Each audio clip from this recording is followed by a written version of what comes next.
In the news now, as I've reported in the last video, the state of disaster was bound to end on the 14th of June. And news just in, as we were speculating, government has gone and extended the state of disaster by another 30 days. Now, as I said earlier, they're only allowed to extend it by 30 days at a time, but they could probably do this indefinitely. And they know this, and I'm sure they're willing to make use of this. In this News 24 article, which I'll put in the description below, it says, State of Disaster extended Cabinet to appeal High Court's lockdown regulations judgment. And that's something else that I was wondering about, whether they would actually appeal the judgment against that nullified the level 3 and level 4 lockdown. This is all just a play for time, obviously.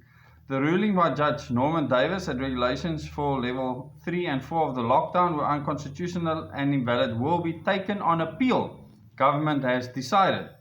Minister in the Presidency Jackson Mthembu made the announcement during a media briefing on Thursday afternoon. Mthembu also said that the special virtual cabinet meeting discussed the judgment and nothing else. Davis in his judgment slammed a number of the regulations, saying besides the specific one cited, there are many more instances of sheer irrationality included therein. After obtaining legal advice and listening to numerous comments made by members of the legal fraternity in reaction to the judgment, we are of the view that another court might come to a different conclusion on the matter, Mthembu began, before announcing, Cabinet has therefore decided to appeal the North Gauteng High Court decision. He also announced that Cabinet approved the extension of the national state of disaster by another month from 15th of June to the 15th of July 2020.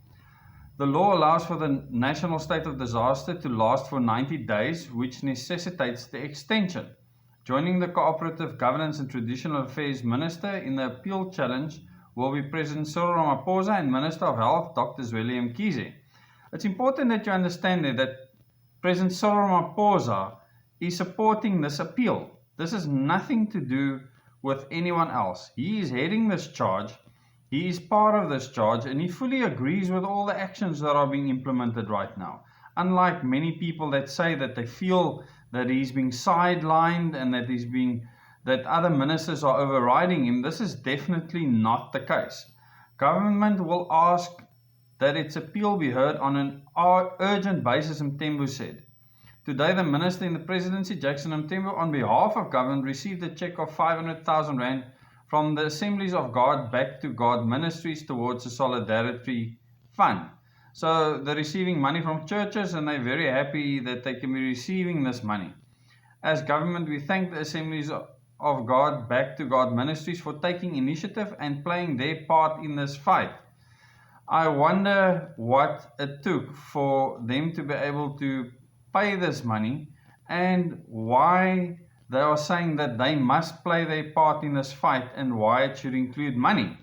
I really have to ask these questions. Today's contribution further strengthens our partnership with the religious sector, Mthembu added. This is very concerning to me, the fact that the government expects the religious sector to contribute money towards them, that they call that playing their part. If they're donating items or food parcels or anything like that, that would make sense to me. But actually handing over money is quite interesting. And I wonder if the members in this church actually approved of this at all. Next, why the lockdown judgment opens up the possibility for more lawsuits against government. And this is what I'm supporting at this stage.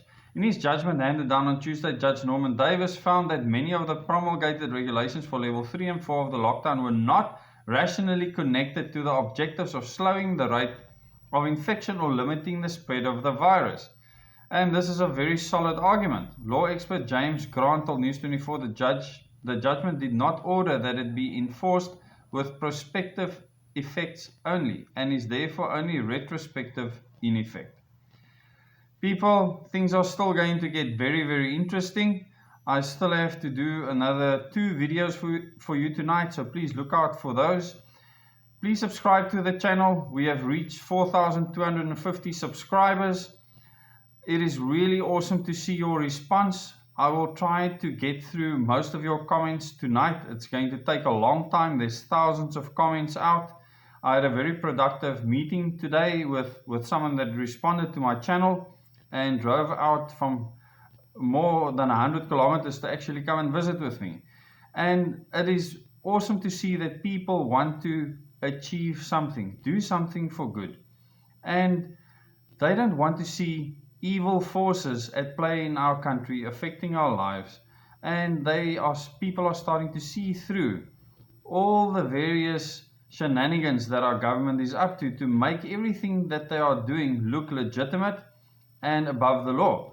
As we know now by these court cases, that it's everything but that. The fact that they extended this state of disaster by another month, which they can carry on doing indefinitely, questions the fact that there is actually an opportunity for that, considering that the state of disaster is only normally 90 days. What is the point of the 90 days if you can extend it by another 30 days and then another 30 days? You can extend it until the cows come home. What is your rationale or justification for extending it? Did they give any rationale to the public? No, they did not. They just made a declaration. They did not say because of this or that.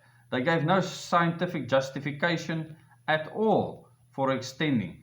They want these lockdowns in place, the level 3 and 4 lockdowns, or depending on what level we go to, and they want to keep those in place for who knows how long.